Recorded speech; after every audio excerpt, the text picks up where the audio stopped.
I'm Naomi Jackson. We've lived here for 4 months, I think, not quite 4 months. And I'm 60 years old, which puts me quite on the young side of people living here. Okay, I'm Anita Doyle, and I'm 68. Lived here 4 months as well. One of the things that when we were talking about moving to Becketwood was always that neither of us wanted to live live alone in that big house. You know, it's not like it's imminent, but it's something that we were thinking about for the future, that do we want to age in place in our home? And neither of us wanted to do that alone. Just planning for the future, we decided that we wanted to be someplace where we had a simple life and had a lot more support. Well, I was just thinking, I mean, we did semi-seriously think about, well, let's just sell everything and get ourselves a decent camper and go back and forth, you know, from here to the south. And we thought, oh, you know, that would be cool. We think we could do it. And then we thought, maybe we should try this first.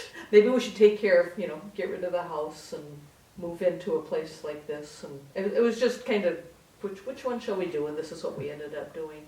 One of the things that they often say, that studies show, is that when you're older and you are isolated, you're more prone to depression.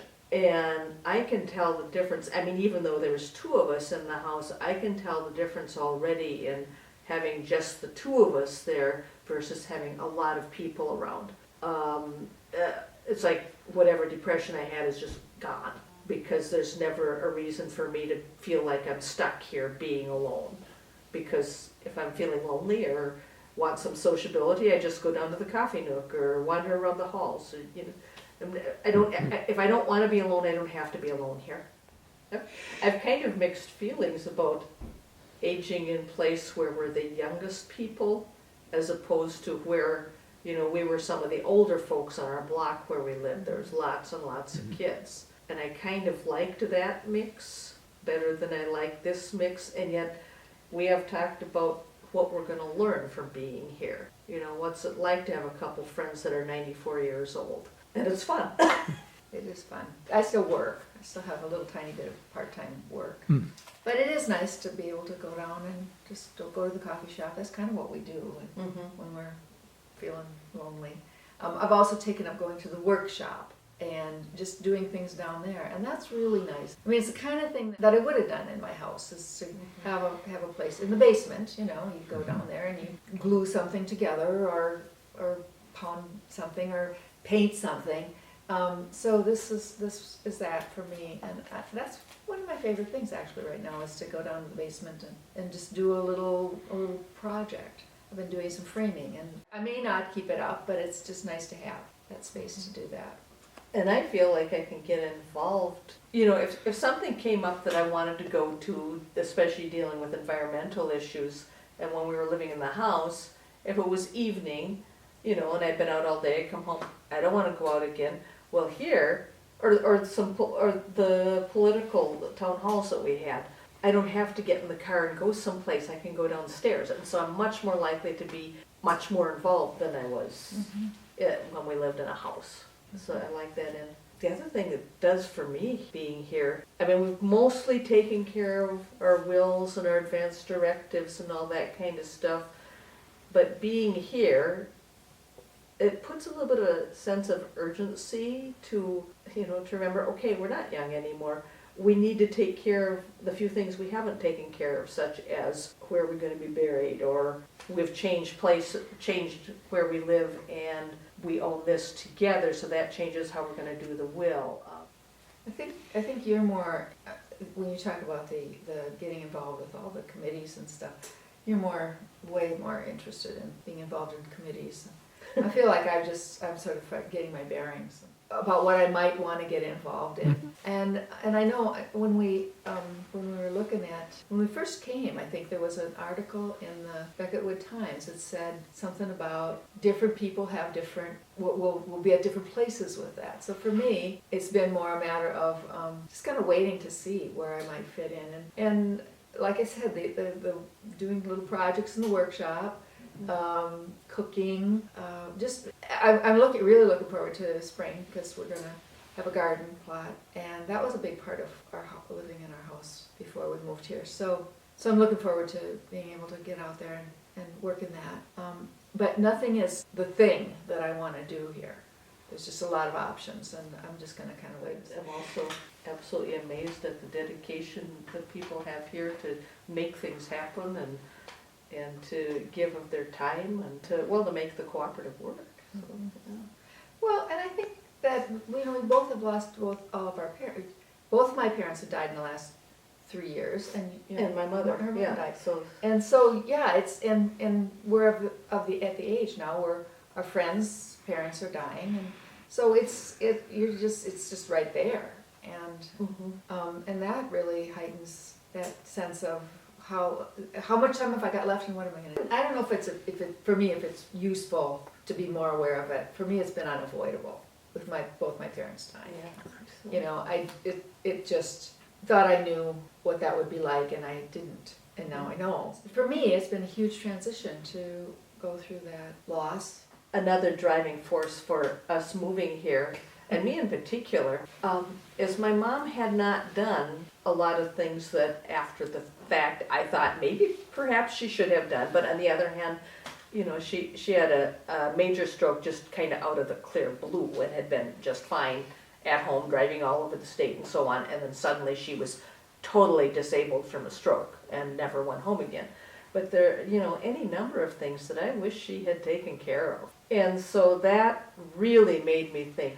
And thinking about doing the downsizing now rather than when our children have to take care of it. Anita's son the other day said, I'm really glad you guys are here. He's happy for us, but I think he's also relieved. Relieved, because he knows he's not going to have to. So, and I still think we need to continue to downsize. Getting rid of the stuff lightens our load, spiritually, emotionally, physically.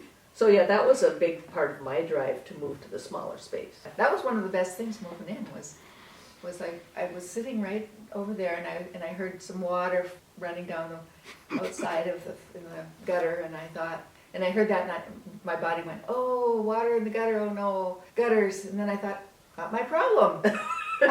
Somebody else is going to take care of the gutters. Yeah. I think that in the house it was just getting not fun anymore. It wasn't, it was purpose, but it wasn't very fun, and it was worry. It was a weight. It was like The only thing I miss is our back deck, where we could walk out the back door with our breakfast and newspaper, sit down at a little picnic table, and be outside while reading. That's really the only thing I miss. I kind of miss the kids in the neighborhood. Yeah, there's that.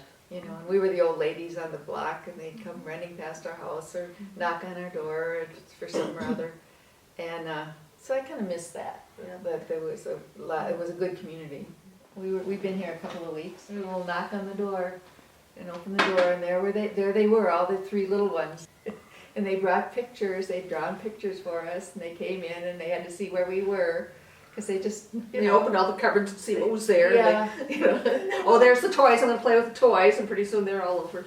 I think they missed us as much as we missed them. It was really fun that they came in. I think being here helps me to accept and be graceful about aging, because I see there's a whole lot of role models for doing that. That's true.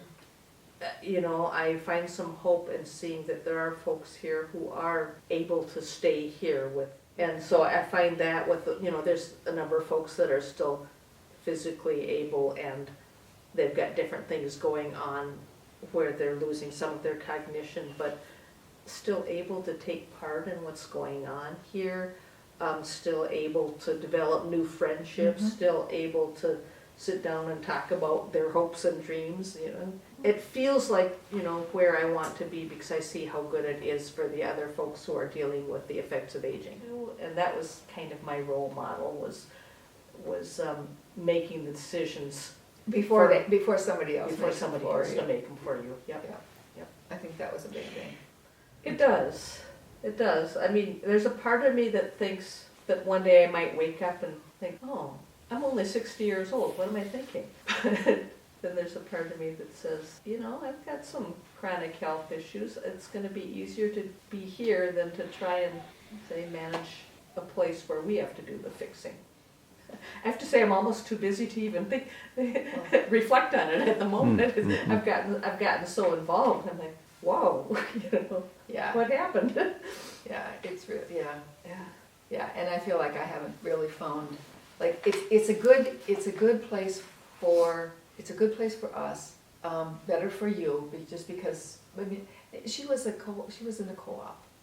I don't know how this all works, with all these 270 other people that I have to live with. So I'm feeling like I haven't found my real place yet, and I'm hoping that I do. I mean, I can see that there's potential for that here, with the gardens, I'm hoping that'll. And there's certainly plenty to do, but I don't know how it's gonna pan out.